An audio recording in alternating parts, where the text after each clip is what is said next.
മുരളി നെല്ലനാട് നോവൽസിലേക്ക് എല്ലാവർക്കും സ്വാഗതം. നോവൽ അവിചാരിതം. ജയരാമനെ ഗോപാൽജി പിടിച്ചെഴുന്നേൽപ്പിച്ചു. കൈകൾ കോർത്ത് നെഞ്ചിൽ വെച്ച് വിങ്ങലോടെ ജയരാമൻ നിന്നു. ഛേ, വളരെ മോശമായിപ്പോയി. കരയുക, കാലു പിടിക്കുക, ഇതൊന്നും ആണുങ്ങൾക്ക് ചേർന്ന കാര്യങ്ങളല്ല. ഗോപാൽജി ശാസിച്ചു. നാട്ടിലെത്തിയ ശേഷം ഞാൻ കടന്നുപോയ വഴികൾ സാറിനറിയില്ല. എല്ലാ തോൽവിയും ഏറ്റുവാങ്ങി നാട് വിട്ടു പോകാൻ തീരുമാനിച്ചതാ ഞാൻ. എന്നെ പിടിച്ചു നിർത്തിയത് സാറിൻ്റെ മകനാ. നഷ്ടപ്പെട്ടതൊന്നും തിരിച്ചു കിട്ടുമെന്ന പ്രതീക്ഷ ഇല്ലാഞ്ഞിട്ടും എൻ്റെ മോളുടെ മനസ്സ് വേദനിപ്പിക്കേണ്ടെന്ന് കരുതി കുറച്ചുനാൾ അഭിനയിച്ചതാ. ഈ ദിവസം ഞാൻ വിയർപ്പൊഴുക്കി ഉണ്ടാക്കിയതെല്ലാം എൻ്റെ കയ്യിൽ സാറിൻ്റെ ഈ മകൻ കാരണം. 20 വർഷത്തെ എൻ്റെ പ്രയത്നമാത്. ജയരാമൻ കണ്ണു തുടച്ചു. ഗോപാൽജി അയാളുടെ ചുമലിൽ 3-4 തവണ തട്ടി. എല്ലാ കാര്യങ്ങളും അവൻ എന്നോട് പറയാറുണ്ട്. നിങ്ങളൊരു വിഡ്ഢിയായ മനുഷ്യനെന്ന് ഞാൻ പറയില്ല. അങ്ങനെ പറഞ്ഞാൽ കുടുംബസ്നേഹികളെല്ലാം ആ ഗണത്തിൽ വരും. എൻ്റെ മകൻ്റെ അമ്മയായ എൻ്റെ ഭാര്യയെ ഞാൻ വിശ്വസിക്കുന്നെങ്കിൽ 2 പെൺകുട്ടികളുടെ അമ്മയായ നിങ്ങളുടെ ഭാര്യയെ നിങ്ങളും വിശ്വസിച്ചേ തീരൂ. അവർ ചതിച്ചാൽ പിന്നെ നമ്മളില്ല ജയരാമ. സഞ്ജു അമ്മയെ നോക്കി. ഗൗരവം വിടാതെയായിരുന്നു ഇന്ദിരാദേവിയുടെ നിൽപ്പ്. ദൈവം നിങ്ങളുടെ കൂടെയുണ്ട്. അതാണ് നിങ്ങൾ ഒരു കൊലയാളിയാവാതെ പോയതും മറ്റൊരാളിൻ്റെ കത്തിമുനിയിൽ നിങ്ങൾ തീരാതിരുന്നതും. ഇനി മക്കൾക്കൊപ്പം സമാധാനത്തോടെ ജീവിക്കേ. ഇന്ദിരാദേവി മുന്നോട്ട് വന്നു. നിങ്ങളുടെ ഭാര്യയെ എന്ത് ചെയ്യാനാ തീരുമാനം? കുട്ടികളുടെ അമ്മയായി ആ വീട്ടിൽ നിലനിർത്തിക്കൊണ്ട് പോകാനാണോ? ഞാനിപ്പോൾ അതേപ്പറ്റി ഒന്നും ചിന്തിച്ചിട്ടില്ല, ജയരാമൻ പതുക്കെ പറഞ്ഞു. വളരെ വൈകിയാണ് എൻ്റെ മോനും നിങ്ങളുടെ മകളും തമ്മിലുള്ള അടുപ്പം ഞാൻ അറിയുന്നത്. ഇനി തിരുത്താൻ കഴിയില്ലെന്ന് എനിക്കറിയാം. ആ സ്ത്രീയുടെ കാര്യത്തിൽ ഒരു പ്രതിവിധി നിങ്ങൾ കാണണം, കർക്കശമായി ഇന്ദിരാദേവി പറഞ്ഞു. അവൾ അവിടെ ജീവിക്കട്ടെ എന്ന് ഞാൻ കരുതിയാലും എൻ്റെ മോൾ അതിനനുവദിക്കുന്നില്ല. അതിനൊരു പരിഹാരം പറയാം. അവളെ അവൻ്റെ വീട്ടിൽ കൊണ്ടുവിടണം. എന്നിട്ട് കുട്ടികളെയും കൊണ്ട് നിങ്ങൾ ദൂരെ എവിടേക്കെങ്കിലും പോകണം. മക്കളുടെ അമ്മ മരിച്ചുപോയെന്ന് ആ നാട്ടുകാരെ ബോധ്യപ്പെടുത്തിയാൽ മതി. ഇതൊക്കെ ചെയ്യുന്നതിന് മുമ്പ് വീടും പറമ്പും വിറ്റ് കാശ് വാങ്ങണം. ജയരാമൻ കേട്ടുനിന്നു. അടുത്ത വർഷം മോളെ മെഡിസിന് ചേർക്കണം. ഇതൊക്കെ ചെയ്യാൻ പറ്റുമെങ്കിൽ മാത്രമേ എൻ്റെ മകനുമായിട്ടുള്ള ബന്ധത്തിന് എനിക്ക് മനസ്സ് വരൂ. അവളെ ഞാൻ മെഡിസിന് വിടും. എൻ്റെ ഏറ്റവും വലിയ സ്വപ്നം അതാ. അമ്മയുണ്ടാക്കിയ പേരുദോഷം മക്കളെ ബാധിക്കാതിരിക്കാനാ ഞാനിത് പറയുന്നത്. ഞങ്ങൾ 2 കൂട്ടരും പേര് കേട്ട കുടുംബത്തിലുള്ളവരാ. ഒരു തരത്തിലും ഞങ്ങൾക്ക് ആ സ്ത്രീയെ അംഗീകരിക്കാൻ കഴിയില്ല. കുടുംബ ബന്ധങ്ങൾക്ക് വില കൽപ്പിക്കുന്നവരാ ഞങ്ങൾ. ഞങ്ങളുടെ ചിത്രത്തിൽ ആ സ്ത്രീ ഉണ്ടാവരുത്. എനിക്കത് മനസ്സിലാവുന്നുണ്ട്. സഞ്ജുവിനെ അമർത്തിയൊന്ന് നോക്കിയിട്ട് ഇന്ദിരാദേവി അകത്തേക്ക് പോയി. ജയരാമൻ വാ, എനിക്ക് നിങ്ങളോട് ചില കാര്യങ്ങൾ സംസാരിക്കാനുണ്ട്. ഗോപാൽജി ജയരാമനെയും കൂട്ടി മുകളിലേക്കുള്ള പടവുകൾ കയറി. സഞ്ജു സെറ്റിയിൽ ചെന്നിരുന്നു. തനിക്കൊരു വിവാഹ ജീവിതം ഉണ്ടാവില്ലെന്ന് അറിഞ്ഞാണ് അമ്മ ഒടുവിൽ കീഴടങ്ങിയത്. അച്ഛനോട് പറഞ്ഞത് തന്നെ അമ്മയോടും പറയേണ്ടി വന്നു. അമ്മുവിനെ ഒരു ദിവസം അമ്മയുടെ മുന്നിലെത്തിക്കുമ്പോൾ മനസ്സിലുള്ള കുറച്ച് എതിർപ്പ് കൂടി അലിഞ്ഞു പോകും. അവനതിൽ ഉറപ്പുണ്ടായിരുന്നു. ഗോപാൽജി ബ്ലാക്ക് ലേബൽ വിസ്കി എടുത്ത് അടപ്പ് തുറന്ന് 2 ഗ്ലാസുകളിലായി ഓരോ പെഗ്ഗൊഴിച്ചു. വേണ്ട സർ, ഇന്ന് തൻ്റെ ജീവിതത്തിൽ സന്തോഷമുള്ള ദിവസമല്ലേ? അതെൻ്റെ കൂടെ തന്നെ ആയിക്കോട്ടെ. ഐസ് ക്യൂബ് എടുത്തിട്ട് അയാൾ ഗ്ലാസ് ജയരാമൻ്റെ അടുത്തേക്ക് നീക്കി വെച്ചു. ഞാനും എൻ്റെ ഭാര്യയും തമ്മിൽ തുല്യ നിലയിലാണ് കഴിയുന്നത്. എൻ്റെ അഭിപ്രായങ്ങളൊന്നും ഞാൻ അവളെ അടിച്ചേൽപ്പിക്കാറില്ല. എൻ്റെ മകനും തൻ്റെ മകളും തമ്മിലുള്ള ബന്ധം അവൾക്കിഷ്ടമല്ലെങ്കിൽ അവനു വേണ്ടി ഞാൻ വക്കാലത്ത് പറയില്ല. പക്ഷേ അവനും സ്വന്തമായി നിലപാടുകളുണ്ട്. അച്ഛനെയും അമ്മയും ധിക്കരിക്കാതിരിക്കുക, അവരുടെ താല്പര്യങ്ങൾക്ക് ജീവിക്കുക. എന്നാൽ സ്വന്തം ജീവിതത്തിൽ അവരെ കൈകടത്താൻ അവൻ അനുവദിക്കില്ല. ഗോപാൽജി ഗ്ലാസ് എടുത്ത് ജയരാമൻ്റെ ഗ്ലാസുമായി കൂട്ടിമുട്ടിച്ചു. ചീഴ്സ്. അല്പം കഴിച്ചിട്ട് അയാൾ ഗ്ലാസ് വെച്ചു. ചുണ്ട് തുടച്ചിട്ട് മീശത്തുമ്പ് പിരിച്ചു വെച്ചു. ജയരാമൻ ഒറ്റ വലിക്ക് ഗ്ലാസ് കാലിയാക്കി വെച്ചു. ഇന്ദിരയ്ക്കൊരു അനുകൂല മനോഭാവം വന്ന നിലയ്ക്ക് ഇനി അവളെ നിരാശപ്പെടുത്തരുത്. പിള്ളേരുടെ ഭാവിയെ വലുത്. ജയരാമൻ വീടും പറമ്പും കിട്ടുന്ന വിലയ്ക്ക് വിൽക്കണം. അതിന് ആരെയെങ്കിലും കണ്ടെത്തണം. തിരുവനന്തപുരത്തോ കാസർഗോഡോ കിട്ടുന്ന പണം കൊണ്ട് ഒരു വീട് വാങ്ങണം. തൻ്റെ ഭാര്യ അതറിയാൻ പാടില്ല. അവളെ അവൻ്റെ വീട്ടിൽ കൊണ്ടുവിട്ടിട്ട് വേണം ജയരാമൻ മക്കളെയും കൊണ്ട് സ്ഥലം വിടാൻ. അതുവരെ അവൾക്കൊരു സംശയവും തോന്നാതെ മുന്നോട്ടു പോകണം. ഗോപാൽജി ജയരാമന്റെ ക്ലാസ്സിൽ അടുത്ത ബെഗൊഴിച്ചു. അടുത്ത വർഷം പേയ്മെന്റ് സീറ്റിൽ 2 പേരുടെയും അഡ്മിഷൻ ഞാൻ ശരിയാക്കിക്കൊള്ളാം. പിള്ളേരുടെ പഠിപ്പ് പൂർത്തിയാവുമ്പോൾ വർഷങ്ങൾ കടന്നു പോവില്ലേ? തന്റെ ഭാര്യ ചിത്രത്തിൽ പോലും ഉണ്ടാവില്ല. തലയാട്ടിയിട്ട് ജയരാമൻ ക്ലാസ് എടുത്തു. താൻ കാശ് മുടക്കേണ്ടി വരില്ല ജയരാമ. തന്റെ മകൾക്ക് മെറിറ്റിൽ തന്നെ അഡ്മിഷൻ കിട്ടും. അതിനുള്ള ബുദ്ധിയൊക്കെ അവൾക്കുണ്ട്. 2ാമത്തെ പെഗ്ഗും കഴിച്ചിട്ട് ജയരാമൻ ഗ്ലാസ് താഴെ വെച്ചു. എന്റെ മോൾക്ക് അച്ഛനെ മനസ്സിലാക്കാൻ കഴിയാതെ പോയെങ്കിൽ ഞാൻ ഇന്നുണ്ടാവില്ലായിരുന്നു സാറേ.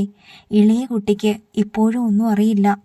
ഞാൻ അനുഭവിക്കുന്നതിനേക്കാൾ വേദനയാ എന്റെ മോൾ സഹിക്കുന്നത്. ജയരാമൻ വിരലുകൾ കൊണ്ട് കണ്ണുകളിൽ അമർത്തിപ്പിടിച്ച് കുനിഞ്ഞിരുന്നു. ഗോപാൽജിക്ക് അയാളോട് സഹതാപം തോന്നി.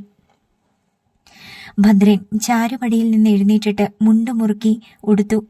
ചാരുകസേരയിൽ കൈമടക്കിൽ തലവെച്ച് വിനീൻ മാഷ് കിടപ്പുണ്ട്. ഞാൻ ഉപദേശിച്ചിട്ടൊന്നും അവളുടെ കാതിൽ കേറില്ല മാഷേ. എങ്കിൽ എന്നേ ഞാൻ അവളുടെ കെട്ട് നടത്തിയേനെ. ഭദ്രനല്ലേ ഇല്ലാത്ത മോഹങ്ങളൊക്കെ എന്റെ മനസ്സിൽ മുളപ്പിച്ചത്. ഞാനത് ആഗ്രഹിക്കാഞ്ഞിട്ടാണോ? നിങ്ങളുടെ വിവാഹം നടക്കാൻ ജയരാമൻ മനസ്സ് വെച്ചാലേ നടക്കൂ. അവൻ ആവശ്യപ്പെട്ടാൽ ദേവി അനുസരിക്കും. അതിനുവേണ്ടി ഇറങ്ങി പുറപ്പെട്ടതല്ലേ ജയരാമൻ. ഇപ്പോ എന്താ അവൻ മൗനം പാലിക്കുന്നത്? ജയരാമന് ഇപ്പോഴും അതിൽ വലിയ താല്പര്യമുണ്ട്. അവൻ ചില പ്രശ്നങ്ങളുടെ പിന്നാലെയാ. അവനെ ഞാൻ കണ്ടിട്ട് 2 ദിവസമായി. എന്താ മാഷേ അവന്റെ ശരിക്കുള്ള പ്രശ്നം? എന്നോടൊന്നും പറഞ്ഞിട്ടില്ല. ഗൾഫിൽ വെച്ച് എന്തൊക്കെയോ ചില സാമ്പത്തിക പ്രശ്നങ്ങളിൽ ചെന്ന് പെട്ടിട്ടുണ്ട്. കടക്കാര് കഴിഞ്ഞ ദിവസം അവന്റെ വീട്ടിൽ വന്നിരുന്നു. പണം കണ്ടെത്താനുള്ള ഓട്ടത്തിലവൻ. ഭദ്രന്റെ മുഖം കണ്ടപ്പോൾ അത് വിശ്വസിച്ചിട്ടില്ലെന്ന് വിനീൻ മാഷിന് മനസ്സിലായി. എന്നാൽ ഞാൻ ഇറങ്ങുക കാണണമെന്ന് പറഞ്ഞ് മാഷ് വിളിച്ചിട്ടാ ഇങ്ങോട്ട് വന്നത്. മാഷ് മടിച്ചു നിൽക്കാതെ ജയരാമനോട് സംസാരിക്കെ. ഭദ്രൻ മുറ്റത്തിറങ്ങി ബുള്ളറ്റിൽ കയറി ഓടിച്ചുപോയി. അയാളുടെ ആവേശമൊക്കെ തണുത്തെന്ന് വിനീൻ മാഷിന് മനസ്സിലായി. ഇനി അറിയാനുള്ളത് ജയരാമന്റെ നിലപാടാണ്. മനസ്സിൽ നിന്ന് ദേവി പാർവതിയുടെ മുഖം മാഞ്ഞു പോകുന്നതേയില്ല. 4 മണിവരെ വിനീൻ മാഷ് ആ കിടപ്പ് തുടർന്നു. മുറ്റത്തേക്ക് ജയരാമന്റെ ബൈക്ക് വന്നു നിന്നു. ജയരാമൻ ബൈക്കിൽ നിന്നിറങ്ങി പൂമുഖത്തേക്ക് കയറി. ഇതെന്താ വാറ്റുചാരായത്തിന്റെ കുപ്പിയാണല്ലോ. മേശപ്പുറത്തിരുന്ന ഒഴിഞ്ഞ കുപ്പിയും ഇലക്കീറിൽ തുറന്നു വെച്ച മുട്ട പുഴുങ്ങിയതും കണ്ട് ജയരാമൻ ചോദിച്ചു. ഭദ്രൻ കൊണ്ടുവന്നതാ. നീ ഇരിക്കെ. എന്തായി കാര്യങ്ങൾ? വിനീൻ മാഷ് ഇളകിയിരുന്നു. ജയരാമൻ ചെറുതായിട്ടൊന്ന് ചിരിച്ചു. ഒടുവിൽ ഞാൻ ആ ഫിനിഷിംഗ് പോയിന്റിലെത്തി. വീടും പറമ്പും ഇപ്പോ എന്റെ പേരില. നീ ജയിച്ചു. ജയരാമൻ എതിരെയിരുന്നു. ഇതൊരു ജയമാണോ വിനയ? എന്റെ സമ്പാദ്യം തിരിച്ചു കിട്ടിയതുകൊണ്ട് മാത്രം ഞാൻ എങ്ങനെ ജയിക്കാനാണ്? എന്റെ കുട്ടികൾക്ക് അവകാശപ്പെട്ടത് പലിശ ചേർത്ത് മടക്കി കിട്ടി. അതുമാത്രമേ ഞാൻ ആഗ്രഹിച്ചിരുന്നുള്ളൂ. എന്റെ തോൽവി തന്നെയാ. അല്പസമയം വിനീൻ മാഷ് മൗനം പാലിച്ചു. മൃദുലയുടെ കാര്യത്തിൽ നീ എന്തെങ്കിലും തീരുമാനമെടുത്തിട്ടുണ്ടോ? ഞാൻ സഞ്ജുവിന്റെ വീട്ടിൽ പോയിട്ടാ വരുന്നത്. അവർ ആ ബന്ധത്തിന് സമ്മതം പറഞ്ഞിട്ടുണ്ട്. പക്ഷേ മൃദുലയെ അംഗീകരിക്കാൻ അവർ തയ്യാറല്ല. വീടും പറമ്പും വിറ്റിട്ട് മൃദുലയെ മഹിയുടെ വീട്ടിൽ കൊണ്ടു നിർത്തി കുട്ടികളുമായി ദൂരെ എവിടേക്കെങ്കിലും പോകാനാ അവർ പറയുന്നത്.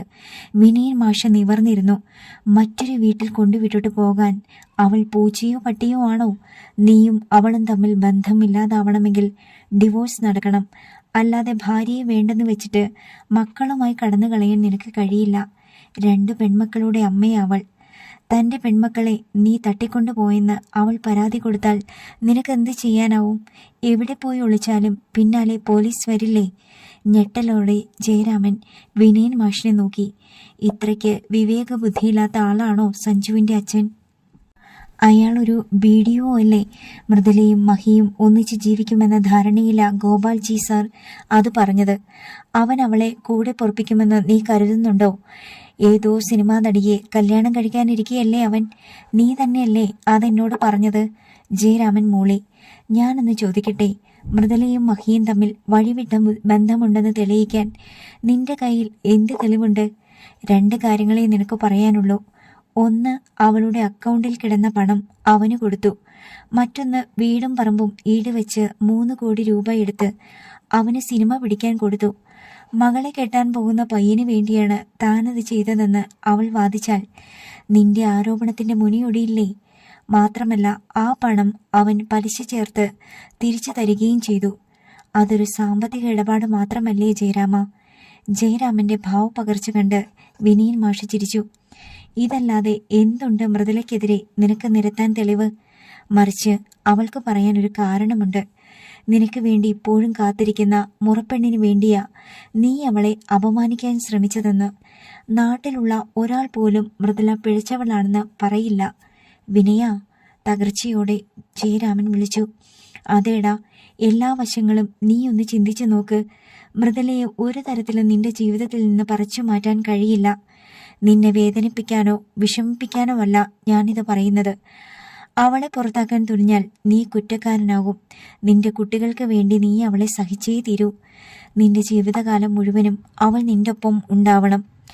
ജയരാമൻ മുഖം കുനിച്ചിരുന്നു. അമ്മുവിന്റെ പിന്തുണയുണ്ടായിട്ടും കാര്യമില്ല. അവൾ മറ്റൊരു പയ്യനെ സ്നേഹിക്കുന്നുണ്ട്.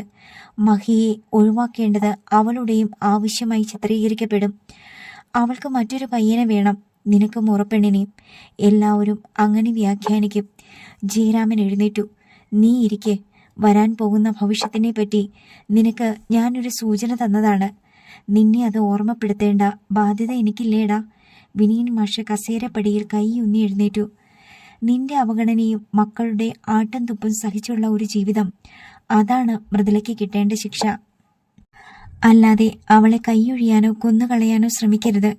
പക്ഷേ അവനെ വെറുതെ വിടരുത്. മൃദുലയും മഹിയും തമ്മിലുള്ള അവിശുദ്ധ ബന്ധം പുറത്തു പോകാതെ തന്നെ അവനെ തീർത്തു കളയണം. വിനയൻ മാഷ പകചൊലിക്കുന്ന കണ്ണുകളോടെ ജയരാമന്റെ മുന്നിൽ വന്നു നിന്നു. അത് ചെയ്യാതെ നിനക്ക് മനസ്സമാധാനം കിട്ടില്ല ജയരാമ. സ്വന്തം ഭാര്യയെ മറ്റൊരുത്തൻ അനുഭവിച്ചാൽ ആത്മാഭിമാനമുള്ള ഒരു പുരുഷനും സഹിക്കാൻ പറ്റില്ല. അവൻ ഭൂമിയിൽ ഉണ്ടാവാൻ പാടില്ല. മരണത്തിൽ കവിഞ്ഞൊരു ശിക്ഷ അവനില്ല. ഒരു സംശയവും ആർക്കും തോന്നാതെ മഹിയെ കൊല്ലണം. വിനയൻ മാഷിന്റെ സ്വരം വിറച്ചു. ജയരാമൻ സാവകാശം അവിടെ നിന്നിറങ്ങിപ്പോയി. അയാൾ ബൈക്കിൽ കയറി പോകുന്നത് നോക്കി കഴുക്കോലിൽ പിടിച്ച് വിനയൻ മാഷ് കുനിഞ്ഞു നിന്നു. നീ ഒരു ആണാണെങ്കിൽ അത് ചെയ്യും. വിനയൻ മാഷ് ചെറുതായെന്നു ചിരിച്ചു. താൻ ഉദ്ദേശിച്ച വഴിക്ക് കാര്യങ്ങൾ എത്തിക്കൊണ്ടിരിക്കുമ്പോൾ നിനക്ക് വന്ന മാറ്റം ഞാൻ അറിയുന്നുണ്ട് ജയരാമ. മൃദുലയെ ഒഴിവാക്കി ദേവി പാർവതിക്ക് വേണ്ടി നിന്റെ മനസ്സിപ്പോൾ കൊതിച്ചു തുടങ്ങിയിരിക്കുന്നു. നിന്റെ മക്കളെ ദേവി പാർവതിയുടെ കൈകളിൽ ഏൽപ്പിച്ച് നീ ഗൾഫിലേക്ക് തിരിച്ചു പോകാൻ തീരുമാനിച്ച നിമിഷം ഞാനത് ഊഹിച്ചതാ. മൃദുലയെ നീ പടിയിറക്കില്ല. വിലങ്ങുതടിയായി നിന്റെ കൂടെ എന്നും അവൾ ഉണ്ടാവണം. അയാൾ മനസ്സിൽ ഉരുവിട്ടു. മുറ്റത്ത് ബൈക്ക് വെച്ചിട്ട് ജയരാമൻ സിറ്റൗട്ടിൽ വന്നിരുന്നു. വിനയന്റെ വാക്കുകളായിരുന്നു ജയരാമന്റെ കാതിൽ മുഴങ്ങിക്കൊണ്ടിരുന്നത്. ശാന്തനും സൗമ്യനുമാണ് വിനയൻ. അവനെ ഇതുപോലെ കണ്ടിട്ടേയില്ല. അവൻ പറഞ്ഞ ഓരോ വാക്കും മഹിയെ സംബന്ധിച്ച സത്യമാണ്. ആണായി പിറന്ന ആരും ക്ഷമിക്കില്ല.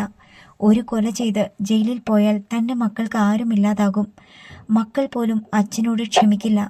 അവനെ കൊന്നതുകൊണ്ട് നഷ്ടമായത് ജീവിതം തിരിച്ചു കിട്ടാനും പോകുന്നില്ല. മൃദുല അങ്ങോട്ട് വന്നു.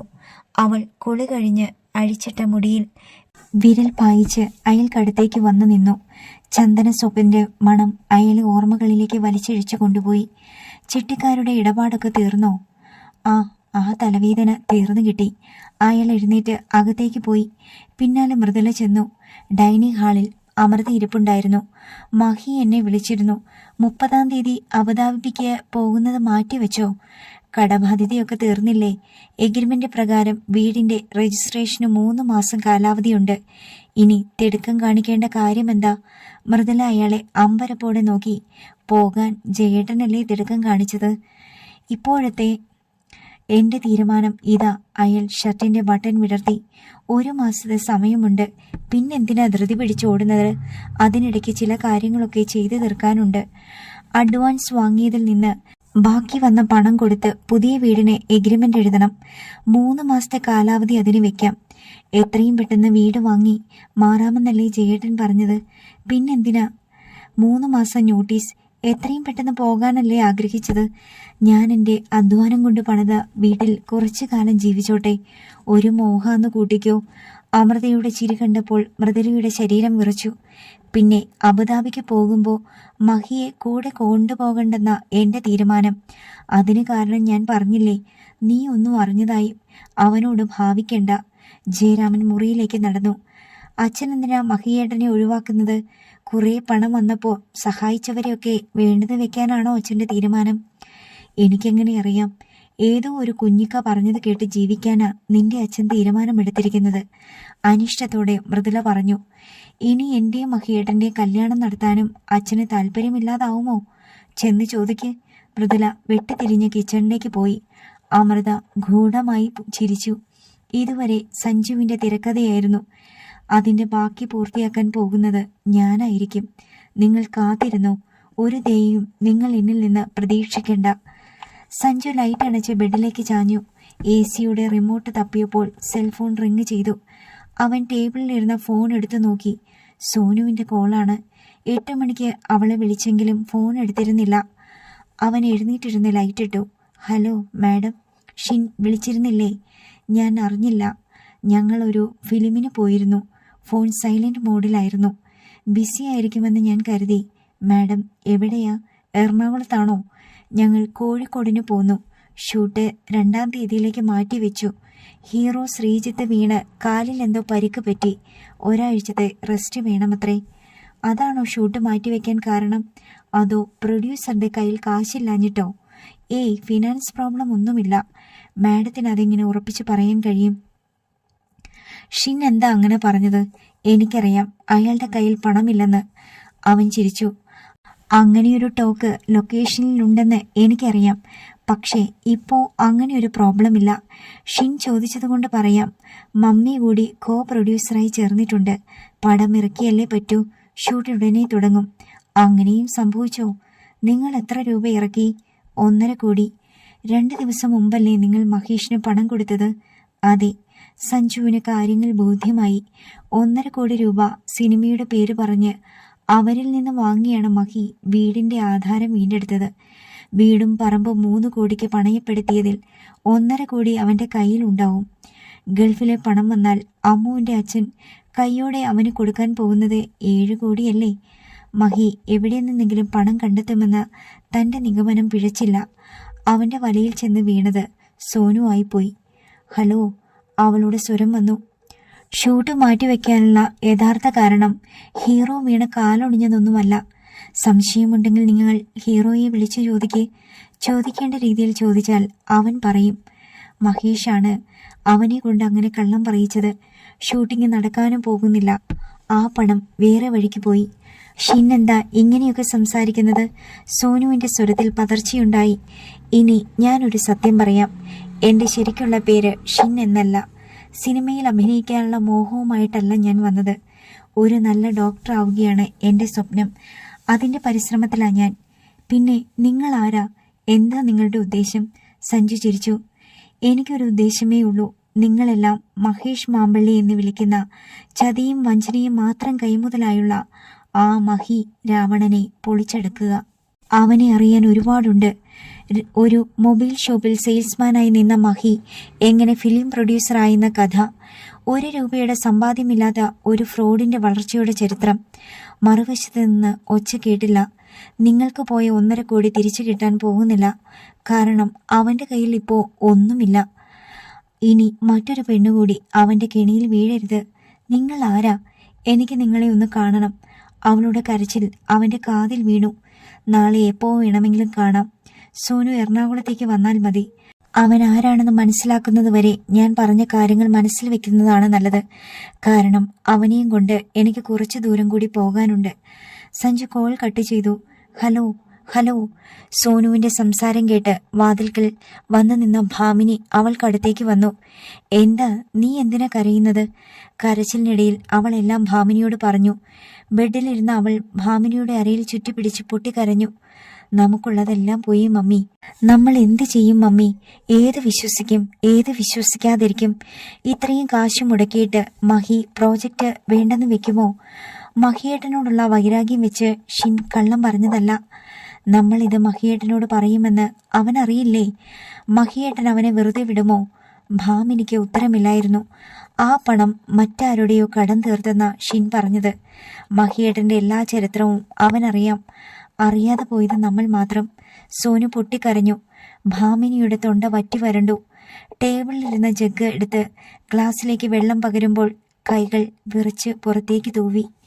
സോനു കരഞ്ഞുകൊണ്ടിരുന്നു. വെള്ളം കുടിച്ച് ഗ്ലാസ് വെച്ചിട്ട് ഭാമിനി സെറ്റിയിൽ ചെന്നിരുന്നു. കേട്ടറിഞ്ഞത് സത്യം തന്നെ. മമ്മി, നിരാലംബയായി സോനു വിളിച്ചു. നമ്മളൊരു കെണിയിലാ ചെന്ന് വീണത്.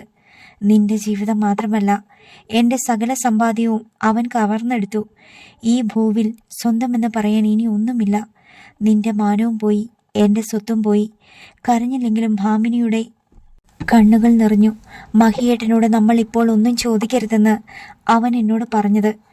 നമ്മളെപ്പോലെ അയാളുടെ തട്ടിപ്പിനിരയായ ഒരുപാട് പേരുണ്ട്. ഭാമിനിയുടെ നെഞ്ചു പിളർന്നു.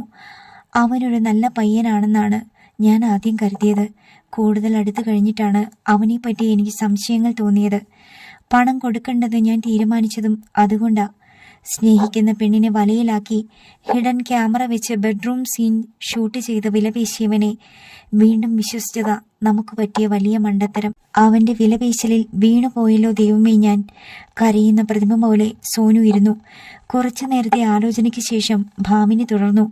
ഇനി നമ്മുടെ മുന്നിൽ ഒരു വഴിയേയുള്ളൂ. അവന് കൊടുത്ത 1.5 കോടി രൂപ തിരിച്ചു വാങ്ങണം. അതുവരെ ഒന്നും അറിഞ്ഞതായി നമ്മൾ ഭാവിക്കരുത്. നിന്നെ വിളിച്ച ആ പയ്യനെ നേരിൽ കാണണം. അവന് പറയാനുള്ളത് കേൾക്കണം. ഭാമിനി മുഖത്തെയും കഴുത്തിലെയും വിയർപ്പൊപ്പി. ആ പണം കിട്ടില്ലെന്നാ ഷിൻ തീർത്ത് പറഞ്ഞത്. 2-ാം തീയതി ഷൂട്ട് വെച്ചിരിക്കുകയല്ലേ? അന്ന് നമ്മുടെ കയ്യിൽ നിന്ന് വാങ്ങിയ പണം വേണമെങ്കിൽ തിരിച്ചു തരാമെന്ന് നിന്നോട് പറഞ്ഞതല്ലേ? പറഞ്ഞു. ഗൾഫിലുള്ള ഏതോ അങ്കിൾ ഫിനാൻസ് ചെയ്യാൻ റെഡിയാണത്രേ. 2-ാം തീയതി ഫണ്ട് വരുമെന്ന് ഉറപ്പിച്ചു പറഞ്ഞു. ആ പറഞ്ഞതിൽ സത്യമുണ്ട്. സോനു കണ്ണു തുടച്ചു. ഫ്ലാറ്റിന് അഡ്വാൻസ് കൊടുത്തെന്ന് പറഞ്ഞ് തന്ത്രപൂർവ്വം നമുക്ക് കരുക്കൾ വെക്കാം. പണമെങ്കിലും തിരിച്ചു കിട്ടണം. മാനം പോയാൽ തിരിച്ചു കിട്ടില്ലല്ലോ. ഒരു ഫ്രോഡിനെതിരെ എന്ത് ചെയ്യാൻ? സോനുവിൻ്റെ ഉള്ളു നീറി. നീ ശ്രീജിത്തിന്റെ നമ്പർ താ. അവനോട് എനിക്കൊന്ന് സംസാരിക്കണം. ഷിൻ പറഞ്ഞതിൽ വാസ്തവമുണ്ടോന്നറിയണം. സോനു ശ്രീജിത്തിന്റെ നമ്പർ എടുത്തു. അവൾ പറഞ്ഞ നമ്പറിലേക്ക് ഭാമിനി കോൾ ചെയ്തു. മറുവശത്ത് നിന്ന് ഒരു വെസ്റ്റേൺ മ്യൂസിക് കേട്ടു തുടങ്ങി. ലൈനിൽ ശ്രീജിത്തിനെ കിട്ടി. ഭാമിനി ഫോണിന്റെ സ്പീക്കർ ഓൺ ചെയ്തു. ഹലോ, ആരാണ്? അസുഖമൊക്കെ ഭേദമായോ? ഞാൻ സോനുവിന്റെ മമ്മിയാ. ശ്രീയെ സുഖവിവരം അറിയാമെന്ന് കരുതി വിളിച്ചതാ. സുഖപ്പെട്ട് വരുന്നു ആൻറ്റി. എന്തായാലും ഞാൻ വരും. 2-ാം തീയതി ജോയിൻ ചെയ്യാം. ഭാമിനി ഉറക്കി ചിരിച്ചു. ആൻറ്റി എന്താ ചിരിച്ചത്? വലിയൊരു തമാശ കേട്ടാൽ എങ്ങനെ ചിരിക്കാതിരിക്കും? അതൊരു പ്ലേ അല്ലേ ശ്രീജിത്തെ? ശ്രീജിത്ത് ഒരിടത്തും വീണിട്ടുമില്ല, പരിക്കേറ്റ് കിടപ്പുമല്ല. അല്ലെന്ന് ശ്രീജിത്ത് പറഞ്ഞാൽ നാളെ ഞാൻ അങ്ങോട്ട് വരും.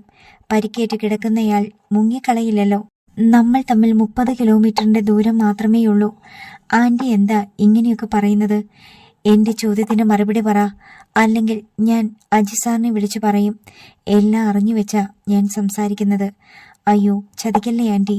എന്നാൽ പറ, എന്തിനാ ഇങ്ങനെയൊരു കള്ളത്തരം കാണിച്ചത്? അതോ ഈ മൂവിയിൽ തുടരാൻ താല്പര്യപ്പെടുന്നില്ലേ? എന്തായാലും പറ. ശ്രീജിത്ത് വളർന്നു വരുന്ന ആർട്ടിസ്റ്റാ. ഇങ്ങനെ ഉടായിപ്പൊക്കെ പറയാൻ പാടുണ്ടോ? ജാട കാണിക്കേണ്ട സമയത്ത് പോരെ? ഞാനായിട്ട് ഒരു തെറ്റും ചെയ്തിട്ടില്ല ആൻറ്റി. സിനിമ എൻ്റെ സ്വപ്നമാ. ആൻറ്റി അത് തകർക്കരുത്. ഞാൻ ആൻറ്റിയുടെ കാല് പിടിക്കാം. ആരെങ്കിലും നിന്നെ കൊണ്ട് പറയിപ്പിച്ചതാണോ? ഞാൻ എന്ത് ചെയ്യും ആൻറ്റി? അജി സാർ അറിഞ്ഞാൽ എന്നെ കട്ട് ചെയ്യും. പിന്നെ ആരും എന്നെ വിളിക്കാതാവും. അവൻ കരയും പോലെയായി. നീ ആളിൻ്റെ പേര് പറ. എൻ്റെ മോളോട് പോലും ഞാൻ പറയില്ല. നിന്നെ ചതിക്കില്ല. വാക്ക്. അവൻ അനുഭവിക്കുന്ന മാനസിക സംഘർഷം ഭാമിനിക്ക് മനസ്സിലായി. അത് മഹേഷ് സാറ് പറഞ്ഞിട്ടാ. ഫിനാൻസ് പ്രോബ്ലം പരിഹരിക്കണമെങ്കിൽ 2-ാം തീയതി കഴിയണം. അതുവരെ പരിക്കു പറ്റിയെന്ന് പറയാൻ പറഞ്ഞു. സാറ് പറഞ്ഞാൽ ഞാൻ എന്തും ചെയ്യും ആൻറ്റി. പടം ഇറങ്ങിയല്ലേ പറ്റൂ. ഞാനിത് മഹിയോട് പറയില്ല. നീ എന്നോട് പറഞ്ഞതായി അവനും അറിയരുത്. എനിക്ക് എങ്ങനെ പറയാൻ പറ്റും? ആൻറ്റി എന്നെ ചതിക്കാതിരുന്നാൽ മതി. എല്ലാം നല്ലതിനാണെന്ന് കരുതി ആൻറ്റി ക്ഷമിക്കണം. സംസാരം തുടർന്നു കൊണ്ടുപോകാൻ ഭാമിനി താല്പര്യപ്പെട്ടില്ല. ശരി, ഞാൻ ക്ഷമിക്കാം. ഞാനും കാച്ചിറക്കിയ കാര്യം നിനക്കറിയാമോ? അറിയാം. മഹേഷിന്റെ ഓരോ നീക്കവും അവന്റെ വിശ്വസ്തനായി കൂടെ നിന്ന് നീ എന്നെ അറിയിക്കണം. അതിൽ വലിയ കുറ്റബോധമൊന്നും വേണ്ട. ഞാനും സിനിമയുടെ പ്രൊഡ്യൂസറാ. മഹിയേക്കാൾ നെറ്റ്വർക്ക് എനിക്കുണ്ട്. അറിയുന്ന കാര്യങ്ങൾ ഞാൻ ആൻറ്റിയെ അറിയിക്കാം. ഭാമിനി കോൾ കട്ട് ചെയ്തു. പൂർണ്ണമായും നമുക്ക് വിശ്വസിക്കാം. മഹിയെപ്പറ്റി ഷിൻ പറഞ്ഞതെല്ലാം 100% ശരിയാണ്. ശ്രീജിത്തിന്റെ കള്ളക്കളി വരെ മനസ്സിലാക്കിയെങ്കിൽ മഹിയെക്കുറിച്ചെല്ലാം അവനറിയാം. നാളെ തന്നെ നമുക്ക് ആ പയ്യനെ കാണണം. സോനു തലയാട്ടി. ഇനിയുള്ള നമ്മുടെ തീരുമാനങ്ങളും നീക്കങ്ങളും കരുതലോടെ വേണം. മുറിയിൽ പോയിരുന്ന് ഒന്ന് കരയാൻ വേണ്ടി ഭാമിനി തിരിഞ്ഞു. മമ്മി, നമ്മൾ മാത്രം വിചാരിച്ചാൽ എന്ത് നടക്കാനാ? അങ്കിളിനെ വിവരം അറിയിച്ചാലോ? ഭാമിനി വേഗം തിരിഞ്ഞു. ജയന്തൻ വന്നാൽ 2 കൊലപാതകം നടക്കും. ആദ്യം അവൻ എന്നെ കൊല്ലും, പിന്നെ ആ വൃത്തികെട്ടവനെ. ജയന്തൻ ഒന്നും അറിയാതെ വേണം നഷ്ടപ്പെട്ട പണം തിരിച്ചു പിടിക്കാൻ. ഭാമിനി മുറിവിട്ടു. ബെഡിൽ വീണ് സോനു പൊട്ടിക്കരഞ്ഞു. വിനീൻ പറഞ്ഞത് സത്യമല്ലേ മോനെ? മൃദുലയും മഹിയും തമ്മിൽ അവിശുദ്ധ ബന്ധമുണ്ടെന്ന് തെളിയിക്കാൻ ഒന്നും എന്റെ കൈവശമില്ല. ആകെയുള്ളത് സാമ്പത്തിക ഇടപാടുകൾ മാത്രമാ. ആ പണം അവൻ പലിശ ചേർത്ത് തിരിച്ചു തരികയും ചെയ്തു. ദേവി ഇങ്ങനെ നിൽക്കുന്നത് കൊണ്ട് ഞാൻ മൃദുലയിൽ സ്വഭാവദൂഷ്യം ആരോപിക്കുന്നെന്ന് എല്ലാവരും പറയൂ. ജയരാമൻ നിസ്സഹായ അവസ്ഥ സഞ്ജുവിനോട് വെളിപ്പെടുത്തി. പതിവായി കാണാറുള്ള മംഗലം പാലത്തിനടുത്തായിരുന്നു 2 പേരും. തെളിവല്ലേ അങ്കിളിന് വേണ്ടത്? അതിന് ദൈവമുണ്ടല്ലോ. അവൻ ചിരിച്ചു. ദൈവമോ? ദൈവം എന്ത് തെളിവ് തരുമെന്നാ? ഇപ്പോൾ ദൈവം എന്താണെന്ന് അങ്കിളിന് അറിയില്ലേ? എല്ലാം മുകളിലിരുന്ന് കാണുന്നവൻ. പക്ഷേ പ്രതികരിക്കില്ല. അന്വേഷിച്ചു വരുന്നവരോട് തെളിവുകളും സത്യവും കാണിച്ചു തരും. അങ്കിളിന് ഇനിയും മനസ്സിലായില്ലേ? ഇല്ല, ജയരാമനൊന്നും മനസ്സിലായില്ല. CCTV camera. എൻ്റെ ഒരു ഫ്രണ്ടുണ്ട്, അവന് അതിൻ്റെ പണിയാ. ആളും എടുക്കനാ. ക്യാമറ പുറത്ത് കാണില്ലേ? കബോർഡിനകത്തോ മറ്റോ ആരും ശ്രദ്ധിക്കാത്ത വിധം അവൻ സ്ഥാപിച്ചു തരും. ഇപ്പോൾ തന്നെ ഞാൻ അവനെ വിളിച്ച് ഏർപ്പാടാക്കാം. അങ്കിൾ ആ സ്ത്രീയെ എന്തെങ്കിലും പറഞ്ഞ് വൈകുന്നേരം വരെ ഒന്ന് മാറ്റി തന്നാ മതി. അമ്മൂനെ വിളിച്ച് വീട്ടിലേക്ക് വിടാം. അവളുടെ റൂമിൽ കണക്ഷൻ കൊടുക്കാം. അതവൾ കൈകാര്യം ചെയ്തുകൊള്ളും. ജയരാമൻ പോക്കറ്റിൽ നിന്ന് സെൽഫോൺ എടുത്തു. ഒരു നിമിഷത്തെ ആലോചനയ്ക്ക് ശേഷം അയാൾ ഒരു നമ്പറിലേക്ക് വിളിച്ചു. നനച്ച തുണികൾ മുറ്റത്തെ അയ്യിൽ ഉണങ്ങാനായി മൃദുല വിടർത്തിയിട്ടു. ബക്കറ്റിലിരുന്ന വെള്ളം വീശിക്കളഞ്ഞ് തിരിഞ്ഞു നടക്കാൻ തുടങ്ങിയപ്പോൾ ഒരു കാർ വന്ന് ഗേറ്റിന് പുറത്തു നിന്നു. ജയരാമൻ ധൃതി പിടിച്ച് ഇറങ്ങി വരുന്നത് അവൾ കണ്ടു. നീ വേഗം ഡ്രസ് ചെയ്തു വാ, ഒരു സ്ഥലം വരെ പോകണം. എവിടെ? കണ്ണാടിയിലെ കുറച്ച് സ്ഥലം വിൽപ്പനയ്ക്ക് കിടപ്പുണ്ടെന്ന് മുണ്ടൊള്ളി ചന്ദ്രൻ വിളിച്ചു പറഞ്ഞു. പാലക്കാടിന് കുറച്ച് ദൂരമല്ലേ ഉള്ളൂ. അവിടെ വീട് വെച്ചാലോ എന്ന എൻ്റെ ആലോചന. നീ കൂടി വന്ന് സ്ഥലം കണ്ട് ഇഷ്ടപ്പെടണം, അല്ലെങ്കിൽ ഉടൻ വിടണം. ഞാൻ എന്തിനാ ചെയ്യട്ടാ? അതും ഇതും പറഞ്ഞ് സമയം കളയാതെ വരുന്നുണ്ടോ? വണ്ടി വിളിച്ച് വന്നത് കണ്ടില്ലേ? അയാൾ സ്വരം കടുപ്പിച്ചപ്പോൾ മൃദുല വീട്ടിലേക്ക് കയറിപ്പോയി. 10 മിനിറ്റ് കഴിഞ്ഞപ്പോൾ മൃദുല സാരി ചുറ്റി മുഖം മിനുക്കി പുറത്തു വന്നു. വാതിൽ പൂട്ടി സ്ഥിരമായി താക്കോൽ വെക്കുന്ന സ്ഥലത്ത് കൊണ്ടുവച്ചിട്ട് അവൾ ഇറങ്ങി വന്നു. കാറിലിരുന്ന് ജയരാമനും മൃദുലയും ഒന്നും സംസാരിച്ചില്ല. കണ്ണാടിയിൽ മുണ്ടൊള്ളി ചന്ദ്രൻ കാത്തു നിൽപ്പുണ്ടായിരുന്നു. അയാളും കാറിൽ കയറി വിജനമായൊരു സ്ഥലം ചന്ദ്രൻ അവർക്ക് കാണിച്ചു കൊടുത്തു. ജയരാമൻ അതിൽ താല്പര്യം കാണിച്ചില്ല. താൻ പണിയുന്ന വീടിന്റെ 2ാം നില കാണാൻ ചന്ദ്രൻ നിർബന്ധിച്ചപ്പോൾ വണ്ടി മുണ്ടൊള്ളിക്ക് വിട്ടു. വൈകുന്നേരം സഞ്ജുവിന്റെ കോൾ വന്നപ്പോൾ മൃദുലയുമായി ജയരാമൻ മടങ്ങി. രാത്രിയാണ് വീട്ടിലെത്തിയത്. ചുവരിൽ ശ്രദ്ധിച്ചാൽ മാത്രം കാണുന്ന ക്യാമറ അമ്മു അയാൾക്ക് കാണിച്ചു കൊടുത്തു. രാവിലെ ഒരു ഗ്ലാസ് ചായയുമായി മണിയമ്മ മഹേഷിന്റെ റൂമിലേക്ക് വന്നു. അവൻ കണ്ണു തുറന്ന് കട്ടിലിൽ കിടപ്പുണ്ടായിരുന്നു. മണി 9 നീ ഒന്ന് എണീക്കിച്ചക്ക. അവൻ എഴുന്നേറ്റിരുന്ന് ചായ ഗ്ലാസ് വാങ്ങി. നീ എന്ത് ഭാവിച്ചാ സിനിമയെന്നും പറഞ്ഞുകൊണ്ട് നടക്കുന്നത്? ഒരു കാറുണ്ടായിരുന്നത് വിറ്റു. നിന്റെ ഈ ചേഷ്ടകളൊക്കെ കാണുമ്പോൾ എനിക്കറിയാം എന്തോ വലിയ അക്കിടി പറ്റിയിട്ടുണ്ടെന്ന്. അമ്മയൊന്ന് പോകുന്നുണ്ടോ? തല ചൂട് പിടിച്ചിരിക്കുമ്പോഴാ വേദാന്തം പറയാൻ വരുന്നത്. മണിയമ്മ കട്ടിലിലിരുന്നു. ചാടിക്കടിക്കാതെ ഞാൻ പറയുന്നത് നീ ഒന്ന് കേൾക്ക്. അമ്മൂനെ നിനക്ക് കെട്ടിച്ചു തരാൻ മോഹിച്ച് നടക്കുക ജയരാമൻ. ഒരാഴ്ച മുമ്പും അവൻ ഇവിടെ വന്ന് അത് തന്നെ പറഞ്ഞു. ബാങ്കിലുള്ള 60 ലക്ഷം രൂപയും വീടും പറമ്പും മോൾക്ക് സ്ത്രീധനമായി എഴുതി കൊടുക്കുമെന്ന് അവൻ അന്ന് പറഞ്ഞത്. ഇപ്പോൾ സ്ഥിതി മാറിയില്ലേ? 30 കോടിയെ അവന് കിട്ടിയത്. അതിൽ 15 കോടി അമ്മുവിനുള്ളതല്ലേ? മഹേഷ് ഒന്നും പറഞ്ഞില്ല. ചന്തം കണ്ട് നീ മറ്റൊരുത്തിയെ കിട്ടിയിട്ട് എന്ത് ഗുണമാണുള്ളത്? അവളൊരു സിനിമാക്കാരി. അവളെ ഇങ്ങനെയൊരു വീട്ടിൽ കൊണ്ടുവരാൻ പറ്റുമോ? ഒടുക്കം അവൾ അവളുടെ വഴിക്ക് പോകും. ബുദ്ധിയുണ്ടെങ്കിൽ ഞാൻ പറയുന്നത് നീ കേൾക്ക്. നിനക്ക് പറഞ്ഞു വെച്ച പെണ്ണ അമ്മു. ജയരാമനെ ഇപ്പോൾ പിടിച്ചാ കിട്ടാത്ത നിലയിലാ. മോൾക്ക് ഭർത്താവായി ഒരു ഡോക്ടറെ വേണമെങ്കിലും കിട്ടും. തോറ്റുപോകുന്നത് നമ്മളാ. അമ്മ എന്താ പറഞ്ഞു വരുന്നത്? നിന്റെയും അമ്മുവിൻ്റെ കല്യാണം നടക്കണം. ഇപ്പോഴത്തെ സ്ഥിതി വെച്ച് വീടും പറമ്പും ഉടനെ നിങ്ങൾക്ക് അവൻ വിട്ടുതരും. ജയരാമൻ പുതിയ വീട് വാങ്ങി താമസം മാറും. നമുക്ക് അങ്ങോട്ട് പോകാം. ആ വീടിന് ആരിൽ നിന്നോ അഡ്വാൻസ് വാങ്ങി. അവർ താമസം ഗുരുവായൂരിലേക്ക് മാറ്റുക. കൈവിട്ടു പോയത് തന്നെ. 15 കോടിയുടെ മുതൽ ആ പെണ്ണ്. നീ ഒരു മണ്ടനായി ഇവിടെ ഇരുന്നു. ദേഷ്യത്തോടെ മണിയമ്മ പറഞ്ഞു. നീ സിനിമാക്കാരിയും കെട്ടിപ്പിടിച്ചിരുന്നു. അനുഭവിക്കുമ്പോഴേ അറിയൂ. ജയരാമൻ ഇനി ഇങ്ങോട്ട് വരുമെന്ന് നീ കരുതണ്ട. രാവിലെ അങ്ങോട്ട് പോകാൻ നോക്ക്. നീ പോയില്ലെങ്കിൽ ഞാൻ അവനെ കാണാൻ പോകും. കല്യാണക്കാര്യം സംസാരിക്കും. ജയരാമൻ വാക്കുമാറില്ല. ഒരു തീയതിയും കുറിപ്പിക്കും. ഇനി നിന്നെ നിന്റെ വഴിക്ക് വിടാൻ ഞാൻ ഉദ്ദേശിച്ചിട്ടില്ല. സെൽ റിങ് ചെയ്തപ്പോൾ മണിയമ്മ അരിശപ്പെട്ട് ഇറങ്ങിപ്പോയി. മഹേഷ് ഫോൺ എടുത്ത് നോക്കി. ശ്രീജിത്തിന്റെ കോളാണ്. ഹലോ മഹിയേട്ടാ, കള്ളി പൊളിഞ്ഞു. സോനുവിന്റെ മമ്മി ഇന്നലെ രാത്രി എന്നെ വിളിച്ചു.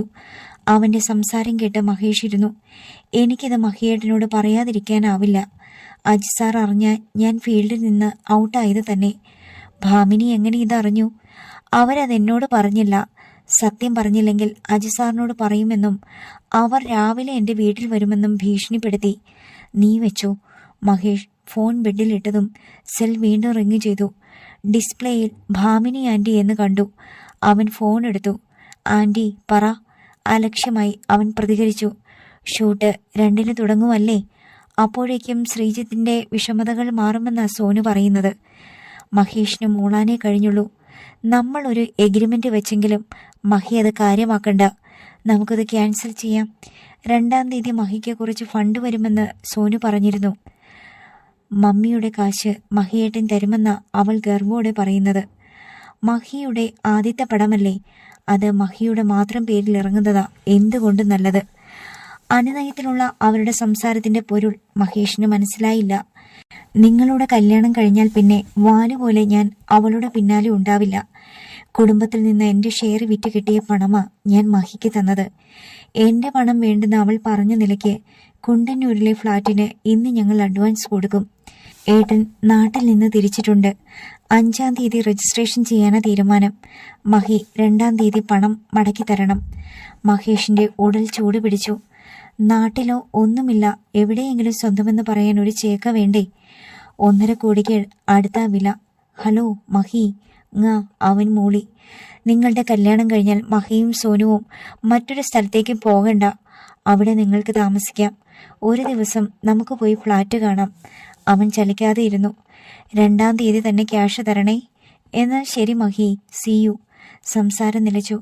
പണം തിരിച്ചു പിടിക്കാനുള്ള ഭാമിനിയുടെ തന്ത്രമാണെന്ന് മഹേഷിന് മനസ്സിലായി.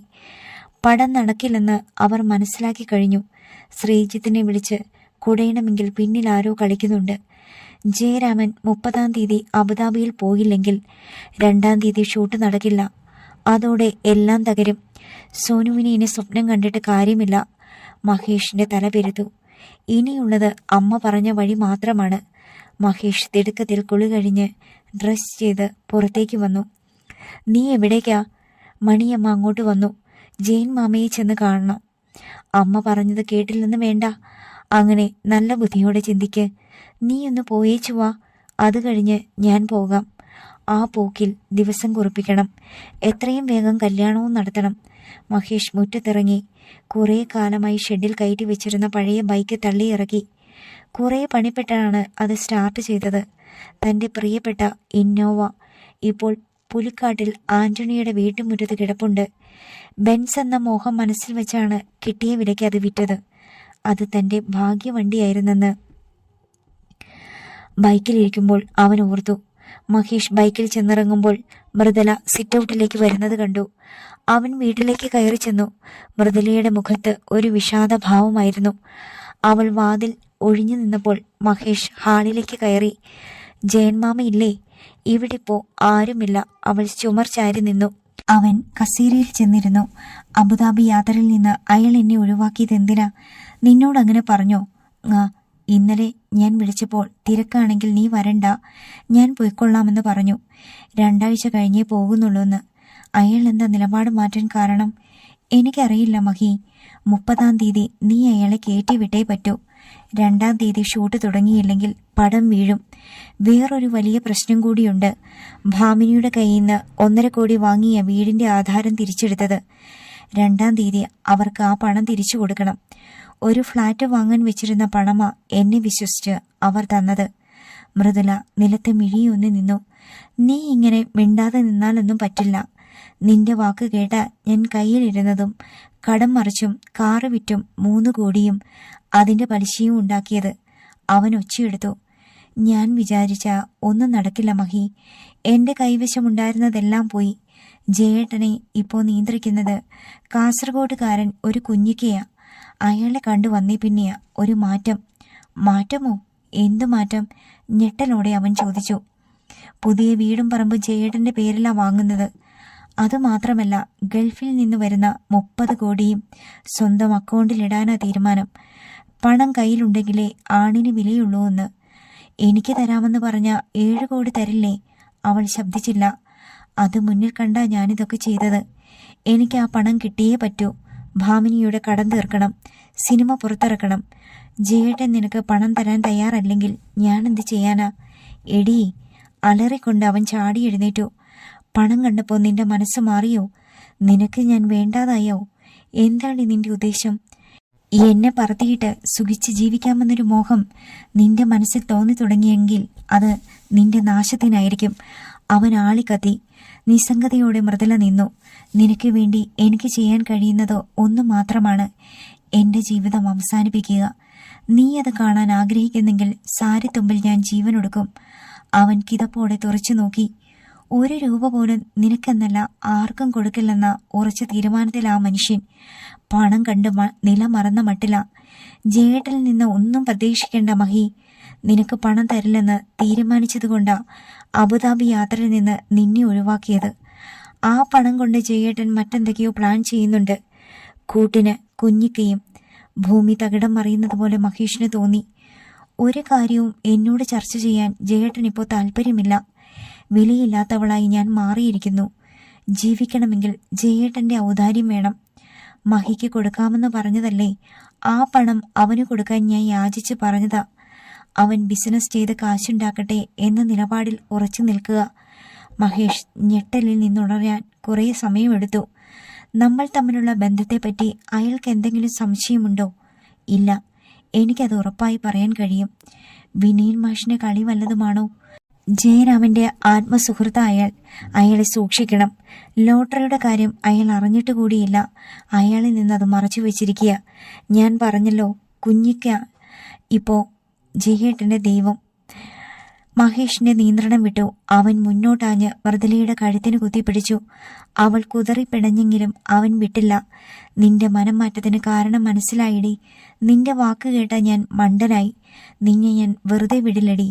ഞാൻ അനുഭവിക്കാത്തതൊന്നും നീ അനുഭവിക്കാൻ പോകുന്നില്ല. ഒന്നിച്ചിറങ്ങിയവരാ നമ്മൾ. തീരുന്നെങ്കിൽ അത് ഒന്നിച്ചു തന്നെയായിരിക്കും. കൈകൾ കൊണ്ട് അവൾ അവനെ മുന്നോട്ട് തള്ളി. ബാലൻസ് തെറ്റി 2 പേരും നിലത്ത് വീണു. വീഴ്ചയിൽ പിടിവിട്ടതും മൃദുല നിരങ്ങി പിടഞ്ഞെഴുന്നേറ്റു. അയാളുടെ സ്വഭാവം മാറിയതിന് നീ എന്നെ കൊല്ലാൻ വരുന്നതെന്തിനാ? ഒന്നിച്ച് മരിക്കാമെങ്കിൽ പറ, ഞാനുമുണ്ട്. മൃദുല കഴുത്തിൽ കൈവച്ചമർത്തി. മഹേഷ് നിലത്ത് നിന്ന് എഴുന്നേറ്റു. നീ ഒന്നും പറയണ്ടടി. നിനക്ക് അയാളുടെ കൂടെ ജീവിക്കണമെങ്കിൽ 5 കോടി രൂപയെങ്കിലും വാങ്ങിത്തരണം. പിന്നീട് നിനക്കൊരു തടസ്സമായി ഞാൻ വരില്ല. നിന്റെ മോഹം പോലെ അയാൾക്കൊപ്പം പതിവ്രത ചമഞ്ഞ് ജീവിക്കാം. നിനക്കതിനും പറ്റില്ലെങ്കിൽ നീയും ഞാനും പിന്നെ ലോകത്തുണ്ടാവില്ല. എന്നെ നിനക്ക് നന്നായിട്ട് അറിയാമല്ലോ. മഹേഷ് വാതിലിന് നേരെ നടന്നിട്ട് തിരിഞ്ഞു നിന്നു. അവളുടെ നേരെ അവൻ വിരൽ ഉയർത്തി ചലിപ്പിച്ചു. നീ ഓർത്തു വെച്ചോ, നീ ഇല്ലാതായാൽ ജയരാമൻ ഒരു ചുക്കും സംഭവിക്കില്ല. അയാൾ പിന്നീട് ജീവിക്കാൻ പോകുന്നത് ദേവി പാർവതിക്കൊപ്പമായിരിക്കും. അവൻ പുറത്തേക്ക് പോയി. ഉൾക്കിടലത്തോടെ മൃദുല നിന്നു. എല്ലാത്തിനും സാക്ഷിയായി ദൈവം ചുമരിൽ മറിഞ്ഞിരിപ്പുണ്ടായിരുന്നു. അടുത്ത ഭാഗം നാളെ.